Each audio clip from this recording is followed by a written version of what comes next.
The following is a local resident producer's program. The program content is the sole responsibility of the producer and does not necessarily reflect the views or policies of Oshkosh Media, the City of Oshkosh, or Time Warner Cable.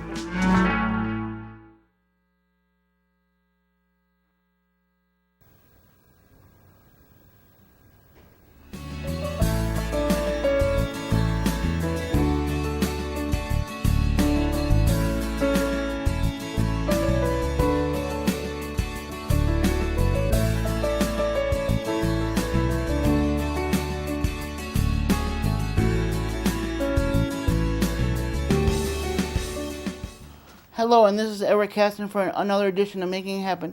Today, right beside me, I have Pam Shedevy. Thank you for joining me, Pam. Thank you for having me, Ed. From Elks 202. 292. 292, excuse me. Nope. And who started the Elks? Well, who founded the Elks? The Elks was founded by a number of gentlemen called the Jolly Quirks, and it was about 151 years ago that the Elks became a benevolent organization. Okay. 151 years ago. Yep. And still going strong. Still going strong. And helping the community. Yes, that's our mission, is to be out there in the community, helping those who have different needs. We're big on our youth for scholarships, our veterans, and just helping the general population. And how does that make you feel, or why did you become a member of the Elks? I became a member of the Elks because volunteering has always been an important part of my life since I was young, and I went with some friends and visited the Elks, and I saw that they were really looking into the community to see ways that they could make a difference, and I felt I could be a part of that. And how long have you been a member of the Elks? I've been a member since June of 2012, so about a little more than 7 years. And how does it personally gratify you to know that you're making that difference? You're stepping up, you're being, you're helping out the community. How does it make you feel?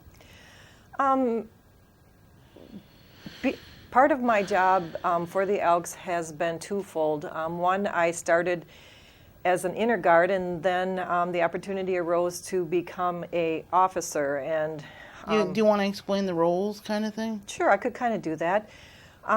For the Elks, there's a 4-step process of becoming the president of the Elks, and it's called exalted ruler with the Elks, but in layman's term, it's called president, and it's a 4-year commitment. Okay. When I started, Elks did not have a lot of female presidents.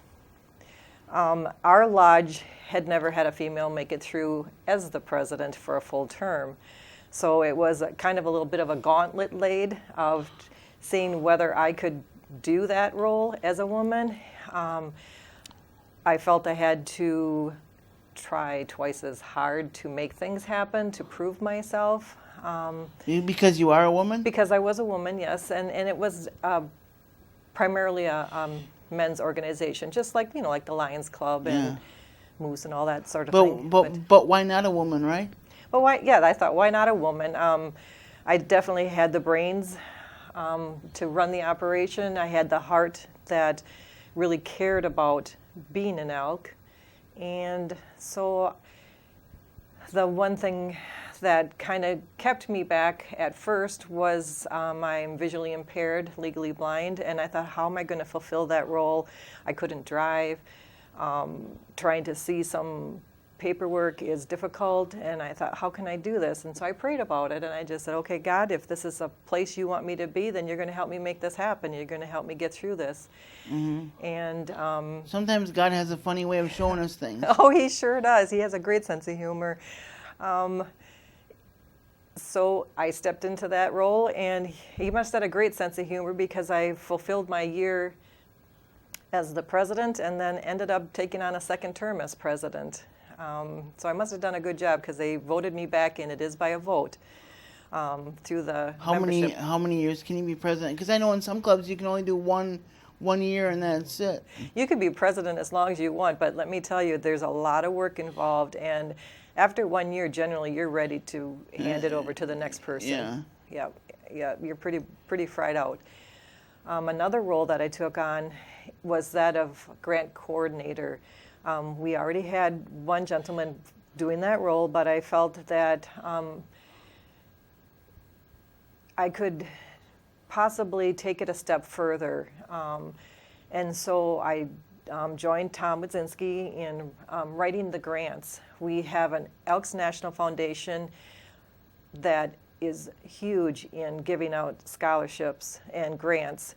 And through the Community Improvement Program, I applied for, it's a $10,000 grant, and it's for going out into the community, hands-on for a year.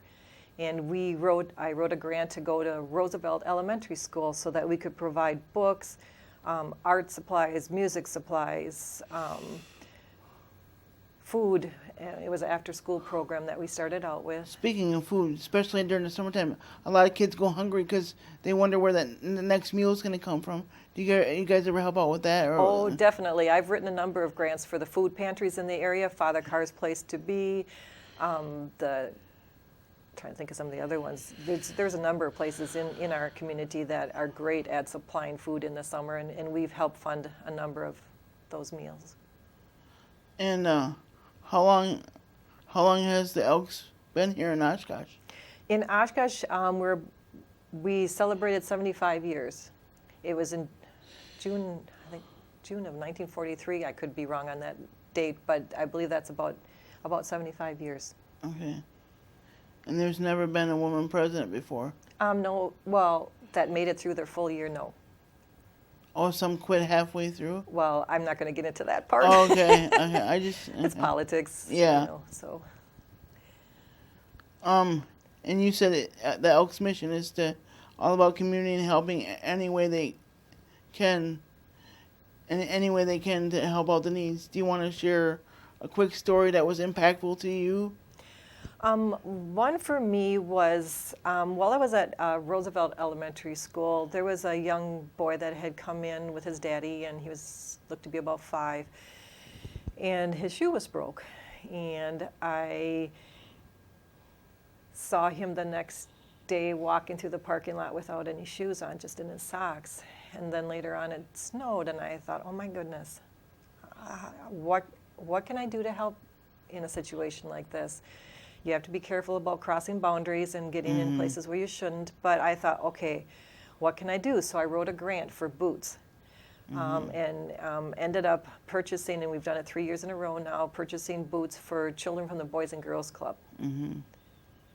So it's... How many boots did you get that first year? Was it just the one pair? Or did you oh get gosh, more? no. We had, it was over, I think it was 43 pairs of boots. And then has the need grown since you started the boots program? Or? There's always that need out there. Oshkosh is a very poor community. It's but I know that they're very supportive and they have a huge heart. Yes. Oh my gosh, Boys and Girls Club. It has been a wonder working with them.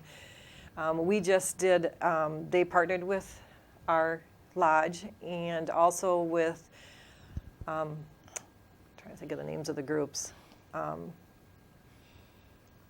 Getting stuck here. But we partnered with 2 other organizations, and we did I called it a Baby Bliss baby shower, and we did it for 11 moms, 12 babies. One was expecting twins, and it was to be able to help provide things because, I remember back when I had my first child, I had graduated from college and then helped my husband work his way through college. I worked while he went to school, and we were pretty strapped when he had our first child, and it was very difficult getting all those things that babies need a lot of stuff. And so I thought, well, what can I do for moms who could possibly be in that kind of situation? And so we went out, and between grants and what our lodge provided through membership funds, we spent about $5,500 on supplies like cribs and the bedding for the cribs, diapers, wipes. all the things that a baby would need to be washed, things along that line. And it was really, it was a fun, we had a, like an actual shower and baby shower, and it was a blast, and it was very nice to be able to provide those things. Yeah, because when you are a new mom and, and a single mom, you can be kind of, like wondering, okay, how am I going to provide this with the next paycheck? Or because some couples are living paycheck to paycheck. Definitely. So And having a baby is supposed to be a happy time, and if it starts out really, really stressful, where's the bliss in that? So we tried to put that bliss back in by providing, the basic necessities that they would need. And walking away from that night and seeing all the moms, how did that make you feel? Very good.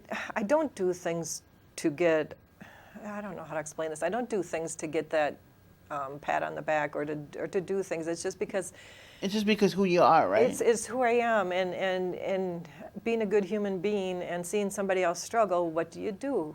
As it says in the Bible, if you got 2 shirts, give one to somebody. So that's what I try to do. Is if I see a need, I try to fill the need. Now, if somebody would want to become a member of the Elks or the Lady Elks, what's the process? The process would be, to be a member of the Elks Ladies, you have to be a spouse or significant other of an elk. Okay. To become an elk, all you would need to do is contact or get in touch with one of us Elks. And because I've been thinking about becoming an elk because they do so much good for the community, and I love volunteering. Okay, great. So. Yep. The only criteria would be 1, that you don't have a felony, and 2, that you believe in God. Okay.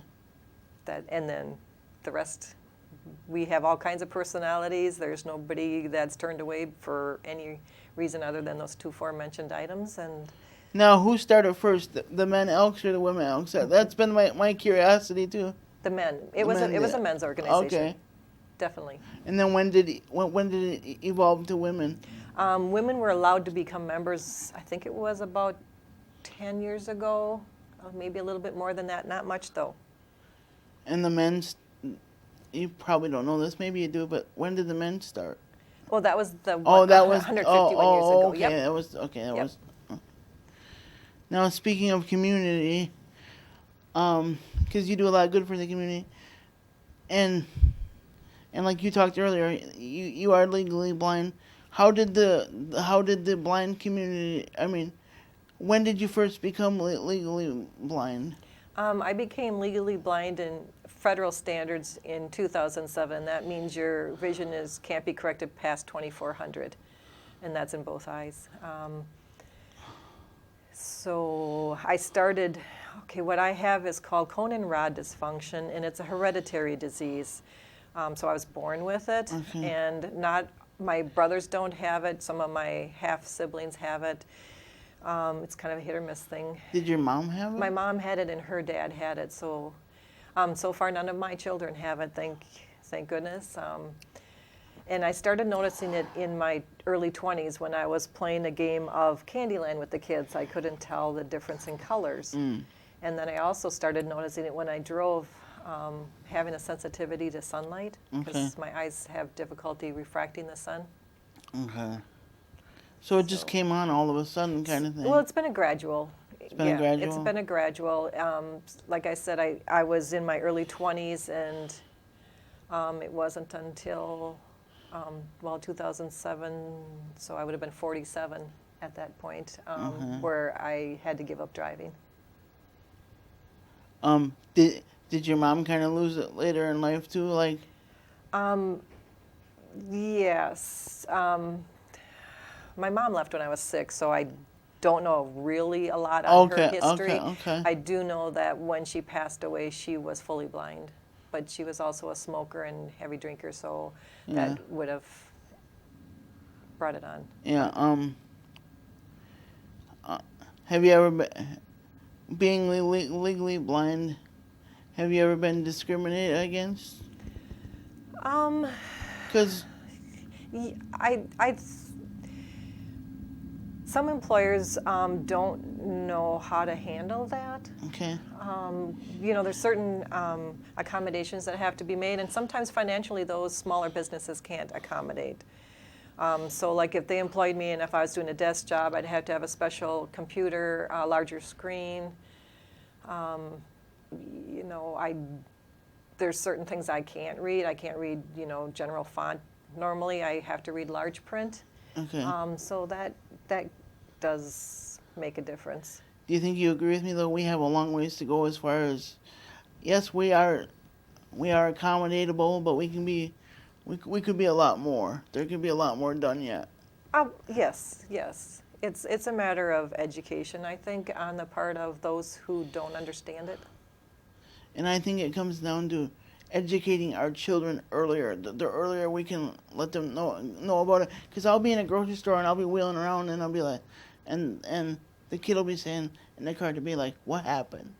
And the kid will be saying, what happened? I'll be like, God made me this way, He made me special. And the mom will be just sitting there speechless and be like, I didn't know what to say to him, so, because she won't be educated enough, so right. Education is so important. Right. I think it's better than it used to be, but I still, like you said, a lot of people aren't comfortable with disabilities, and having a visual disability, you don't see it. So like when I go to the airport to fly, I have to ask directions all the time, and I've had people look at me with a really strange look of, why are you asking? And I have to explain I have low vision, and then they're looking closer like they can see my eyeballs, see the disability in my eyeballs, and it's, no, you can't, I'm sorry, but that's just, it is what it is. Can you just get me in the right direction, please? Did it take you a while to cope with this at first? Because you're like, for many years you could see just fine, and then all of a sudden your deterioration, you're like. Mm-hmm. When I went to Mayo Clinic in Rochester and had a lot of testing done, and when they finally figured out what was going on with my eyes, cone and rod dysfunction is not it's a sister disease to macular degeneration, but it's not that, and I was misdiagnosed at first and it wasn't making sense. And then when the doctor said to me, I'm sorry, but there is no cure, you're going to have to learn to live with it. I went home, and that day I was so depressed. It was like, how am I going to do this? How do you live like that? And then it's like, okay, well, guess what, honey? Hitch up the boots and let's figure it out. So when somebody's misdiagnosed, if somebody's going through the same thing, what would you tell them? Would you tell them to go see another doctor? Would you tell them to? I would say get a second referral, yes. And Mayo Clinic specializes. I was going to an eye doctor at Shopko. Well, he wasn't trained to diagnose what I had. Even I saw the head surgeon at Mayo, and he said, I see one of you in a year. I see macular degeneration, 10 to 12 of them a day. He said, what you have is rare, and that's why there's not as much research done on it either. How rare is it, Pam? Do you know? Well, like I said, he said he sees one like me in a year, where he sees other eye diseases like macular degeneration 10 to 12 in a day. Okay. So it's not real common. But I've been fortunate in some ways that it's been slowly progressive, so I've learned to adjust. Yeah. Rather than just give up. I'm not the give it up type of person. I'm okay, let's figure this out. I did go to a blind camp in Stevens Point. Okay. And learned a few tricks, and also taught them a few tricks that I had learned for myself. Mm-hmm. What were some of the tricks? Some of the tricks is, so if you can't see everything that's on the floor, you sweep in a pattern, so then you'll catch it all. Or the same thing with wiping down a table, you wipe in a pattern.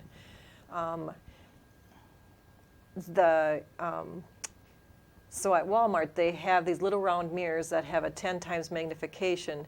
That's what I use to put makeup on, otherwise I'm poking myself in the eye trying to put my makeup on. Where with that, you even see every single hair on your chin with one of those. So that's what I brought to them, because they had never heard of that mirror. What kind of difficulty do you have with the daily living stuff like cooking? Do you have any trouble with cooking or? You have to be careful how you chop. That's one of the things they learn is you curl your fingers. You don't extend your fingers unless you want to chop them. I learned to cook also by sound, and that was another thing. You know, the people that were teaching the classes at the blind camp were sighted people, and so I can't see when hamburger's done, but I can hear by the sound of the crackle of the meat when the meat is done. There are some meat thermometers that have larger numbers, so you have to, like if you're cooking a roast or a turkey, you figure that out.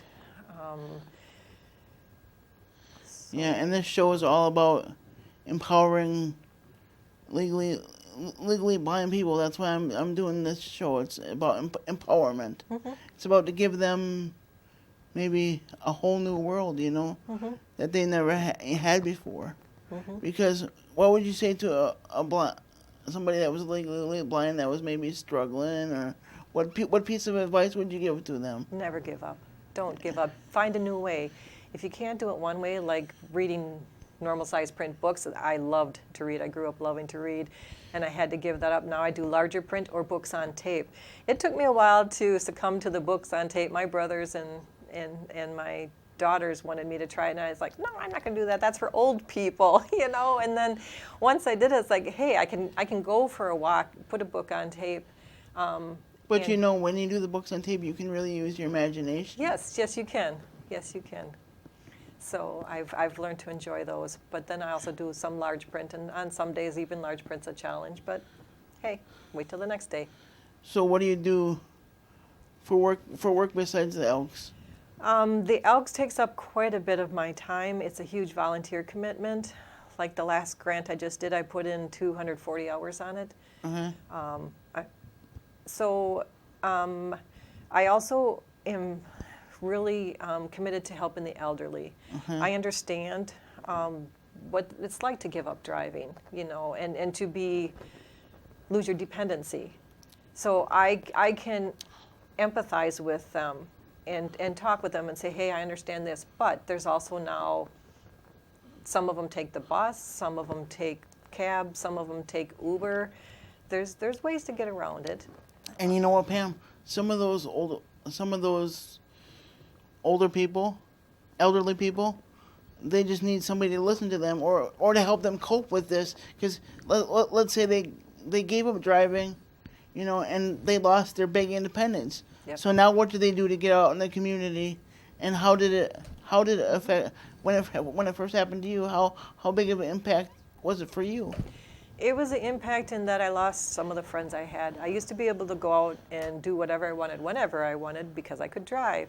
And when I had to be, I lived in a community that didn't have a bus system or, you know, Uber. Uber wasn't in existence back then. So I was pretty much stuck in the little town I was in, and I had to depend on friends or family to get me places, or if they wanted me to go with them, they had to pick me up, and it wasn't always convenient, and I lost friends. They quit calling, and that was difficult. But then again, were they really friends? Yeah. You know. You have to wonder about that, because a true friend would not just quit on you. Right. A true friend would understand that, would try to understand what you're going through, and they would, you know, help you cope and stuff. And yep. I think it's, though, to give them a little break.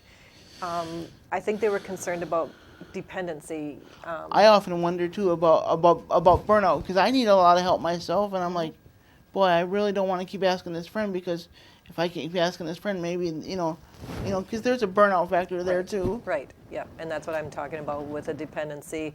They're afraid you're going to become dependent on them, and then they will burn out and get tired of being the go-to for help, and I have to be careful on that. I have two really, really good friends that no matter what, I could give them a call, and they would, if they could, would come, and I have to be careful about not burning out those friendships. Speaking of friends and partners, how big of a help has your husband been on this whole journey? That didn't work out so well. That didn't work out so well. Okay. I'm not married right now. Okay. And that did get to be a point factor. Okay. So. Sorry about that. Yep. No. Hey, it is what it is. his loss. Talk about your children. Have they been really supportive?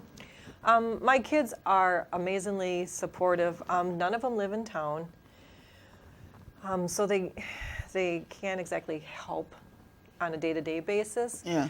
But I can give any one of them a phone call, and they are my biggest supporters. In fact, sometimes they're the ones giving me a kick in the butt and saying, "Mom, why Wow. are you saying you can't do that? You can do that. Man, my God, you got the gifts. Go get it, girl." Never can say can't, because you don't know what you're capable of doing until you try. Yep. Because let's say if you fail at trying, but then you never know if you can do it or not. So what's the worst? Trying it, and and sometimes you try it a second time or a third time, or maybe you adapt your plan. If plan A doesn't work, maybe you go with plan B. If plan B doesn't work, go with plan C. You always try to figure out which avenue you're going to go down. Yep. That's a So, fact. How is this whole test? How is this whole thing with your blindness tested your faith? It has increased my faith. I was a very independent person, dependent on myself more than God. Although he's always been a part of I would say he's always been a part of my life. I had a grandmother who was a huge part in forming me and helping me become what I am today. And faith was a rock bottom foundation for her. And I built on that. I became closer to God, more dependent on him, and more trusting, because I have to be trusting of him to guide me in the right direction, to help me start each new day in a new way. Do you think you would have got through it without him? No, I do not. I think depression would have killed me. Seriously, when you first get there, if you've had sight and then you start losing sight, it's a rocky road. And I think that would be for any disability, that if you are struggling, it's hard to keep up that chin, and to keep that positive attitude, and to say, hey, so what? Today's a bad day, tomorrow's going to be a better day. So what did you do to get through some of your darkest days? Humor. When I went through some of my toughest times, I always stood on humor. You got to find a funny in the middle of it. Yeah. And laughter is great for the soul. And music is huge. If I'm having a dark day, I turn on the tunes. Uh-huh. What do you like to listen to? All kinds of music. I listen to, depending on, so let's say I'm going to clean, I'll turn on some rock or some country. If I need to soothe the soul, I turn on spiritual music, or there's the soothing sounds like guitar strings or piano music, things like that. And that helps your mood and definitely brighten your day. And yes, it does. You stop focusing on self, and you stop focusing on pity and the dark side of whatever he's going through, and it turns you around. It turns you back into the positive side. So, what other goal within our remaining minute here? What other goals do you have to accomplish yet that you want to do in the next maybe year or so, 2 years? Oh, heavens. My goal now is to continue writing the grants for the Elks, but also changing my focus to more personal nature. I've started helping more of the elderly in my community, and shifting to that focus. They really do. They are becoming a forgotten people, because society is such a fast-paced world, and people don't live in the same cities as their as their parents anymore. Yeah. And they definitely do need a hand, a good, kind hand, and that smile. So would you mind helping more like sighted people as yourself? Because you can kind of empathize with it. You don't totally understand, but you can empathize with them. And if you can change their world, why not, right? Yep. Well, that's one of the women that I've gotten to know has macular degeneration, and she's legally blind to the point where she can't see a whole lot. And so I go and clean for her, do the things that she can't do. All right, Pam. Well, thanks for joining me. And And never give up, like what Pam said, right, Pam? Yep, absolutely. And Never give up. this is Edward Casper for making it happen. Thank you.